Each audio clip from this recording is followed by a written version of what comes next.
Hi అండి, welcome to మా ఇంటి వంట ఛానల్. ఎలా ఉన్నారు? అందరూ బాగున్నారా?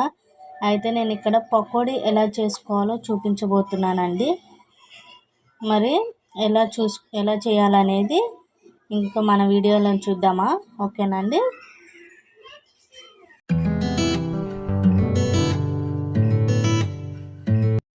ముందుగా పకోడీ కోసం ఇక్కడ నేను 4 ఆనియన్స్ని కట్ చేసి తీసుకున్నానండి. 4 పెద్ద ఆనియన్స్ని ఇలా బిర్యానీ కట్ అంటారు కదా, ఇట్లా అనమాట. నిలువుగా కాదు, అడ్డంగా పెట్టి కట్ చేసుకున్నాను. మన ఇష్టం ఎలా అయినా కట్ చేసుకోవచ్చు. ఓకేనా అండి. అలా కట్ చేసుకున్న తర్వాత క్రిస్పీగా రావాలంటే పకోడీ నేను చెప్పే విధంగా, నేను చెప్పినట్టు టిప్స్ పాటించి చేయండి. కంపల్సరీ క్రిస్పీగా వస్తుంది. చాలా అంటే చాలా టేస్టీగా ఉంటుంది. 4 to 5 ఆనియన్స్ తీసుకున్నాను నేను ఇక్కడ. ఆనియన్స్కి ఇలా ఒక 3 పిడికెలు శనగపిండి వేసుకోవాలి. ఓకేనండి. మన చేత్తోనే 3 పిడికెలు. ఓకేనా. అలాగే టేస్ట్కి సరిపడా సాల్ట్ అండ్ కొంచెం పసుపు,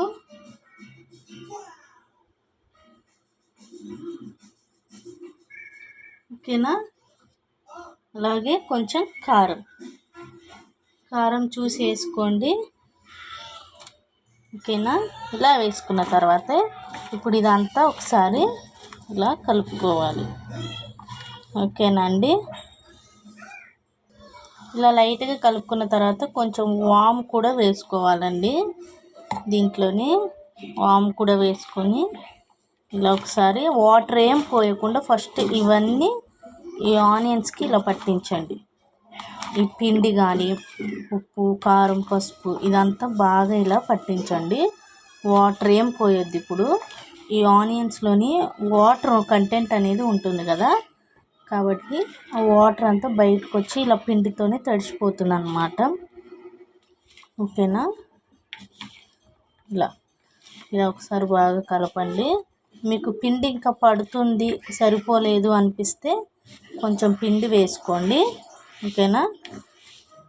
పిండి ఫస్ట్ కొంచెం వేసుకోండి. ఒక్కసారి ఎక్కువ వేసుకోకుండా కొంచెం వేసుకోండి. మనం ఫస్ట్ ఎక్కువ ఏం చేస్తామంటే ముందు శనగపిండి కలిపి ఆ తర్వాత ఆ పిండిలోనే ఆనియన్స్ వేసి పకోడీలు వేస్తాం కదా, అలా కాకుండా ఒకసారి ఇలా ట్రై చేసి చూడండి. ముందు ఆనియన్స్ అన్నీ ఇలా కట్ చేసుకొని ఆ తర్వాత దానిపైన కొంచెంగా శనగపిండి, సరిపడా శనగపిండి ఇలా వేసుకొని ఒకసారి ఇలా మొత్తం పట్టియండి. ఈ విధంగా చేసుకుంటే చాలా అంటే చాలా బాగుంటుంది. ఒకసారి ట్రై చేసి చూడండి మీరు. నేను చెప్పినట్టు నిజంగానే అండి, మీరు చెప్పింది చాలా బాగుంది. మీరు చెప్పినట్టు చేస్తే సూపర్ టేస్టీగా ఉందని మీరే అంటారు. ఓకేనా. ఇలా కలుపుకున్న తర్వాత ఇప్పుడు వాటర్ వేసుకోవాలి. ఓకేనండి. వాటర్ కూడా కొంచెంగానే వేసుకోవాలండి. మనం చేతితో చిలకరించుకున్నట్టు వేసుకోవాలన్నమాట ఆనియన్. ఓకేనా.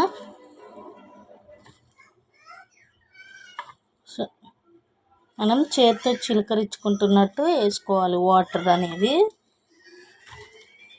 చేతులతోనే కొంచెంగా చిలకరించుకుంటూ వేసుకోవాలి. వాటర్ ఎక్కువ పోసుకోవద్దు. లైట్గా జస్ట్ కొంచెం 1 స్పూన్ వేసుకుంటూ కలుపుకోవాలి. ఎక్కువ వేసుకోవద్దు. ఓకేనా.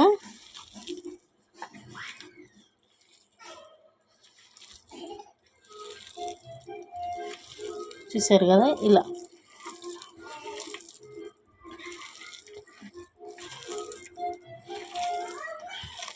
ఇలా కలుపుకోవాలి. చూసారు కండి, ఈ విధంగా కలుపుకోవాలి. ఓకేనా. చూడండి ఇలా కలుపుకోవాలి. వాటర్ ఎక్కువ వేసుకోవద్దు, పిండి ఎక్కువ వేసుకోవద్దు. ఇలా ఆనియన్స్ మధ్యలో కనిపిస్తూ ఉండాలి. ఓకేనా. పిండికి వాటర్ ఎక్కువ వేసుకోవద్దు. ఓకేనా అండి. పిండి కూడా ఎక్కువగా కలుపుకోవద్దు. ఇలా మనం పిండి తీస్తే పకోడీలకి ఈ విధంగా ఉండాలన్నమాట. ఓకేనా అండి.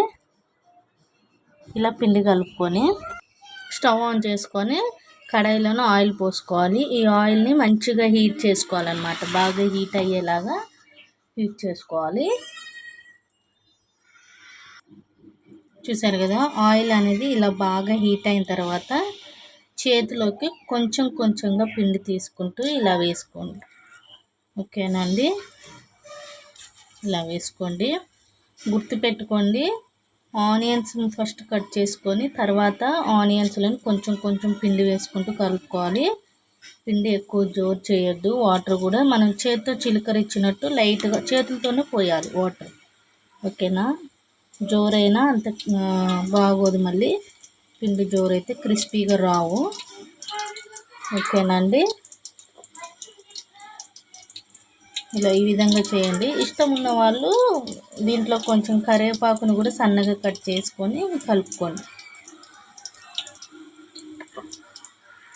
కరివేపాకు టేస్ట్ కూడా చాలా బాగుంటుంది ఇందులోనే.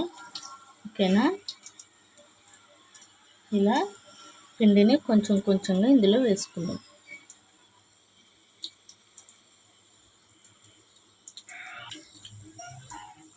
ఇలా వేసుకున్న తర్వాత స్టవ్ని మీడియం ఫ్లేమ్లోనే ఉంచుకొని ఇది కొంచెం ఫ్రై అయ్యే వరకు దీన్ని కదిలించకండి. లేకపోతే ఏమవుతుందంటే ఆయిల్ అంతా ఈ పిండి మొత్తం ఆయిల్ అయిపోతుంది, ఆయిల్ అని కలిసిపోతుంది అన్నమాట, విడిపోయి. కొంచెం ఫ్రై అయ్యే వరకు లైట్గా దీన్ని కదిలించకండి. చూసారు కదా, ఇలా లైట్గా కలర్ చేంజ్ అయిన తర్వాత మనం ఇలా చిన్నగా కలుపుకుంటూ ఫ్రై చేసుకోవాలి. ఓకేనా, మంచిగా గోల్డ్ కలర్లోకి వచ్చే వరకు వీటిని ఫ్రై చేసుకోవాలి. చూసారు కదండి ఎంత బాగా ఫ్రై అయ్యావో. ఇలా ఈ విధంగా కలర్ చేంజ్ అయ్యే వరకు ఫ్రై చేసుకోవాలి.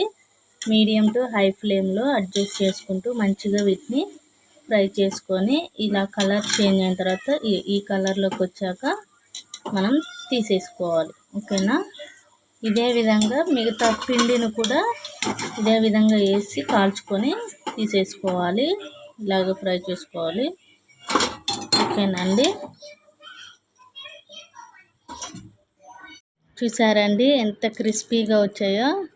చూడండి, బయట బండి మీద లాగా 2 times ఫ్రై చేయాల్సిన అవసరం కూడా లేదు. వీటిని జస్ట్ ఒక్కసారి ఫ్రై చేస్తే చాలు, చాలా క్రిస్పీగా వస్తాయి అన్నమాట. చూడండి, నిజంగా చాలా బాగుందండి. ఈ విధంగా మీ ఇంట్లో చేసి చూడండి, పిల్లలు ఎంతో ఇష్టంగా తింటారు. బయట బండి మీదకి వెళ్ళి కొనుక్కొచ్చుకునే పని లేకుండా చాలా అంటే చాలా టేస్టీగా ఉంటుంది. నేను చెప్పిన టిప్స్ పాటించి కరెక్ట్గా నేను చెప్పిన విధంగా చేయండి, చాలా బాగుంటుంది, చాలా టేస్టీగా ఉంటుంది. ఓకేనండి, మళ్ళీ నెక్స్ట్ వీడియోలో కలుసుకుందాం. Bye bye.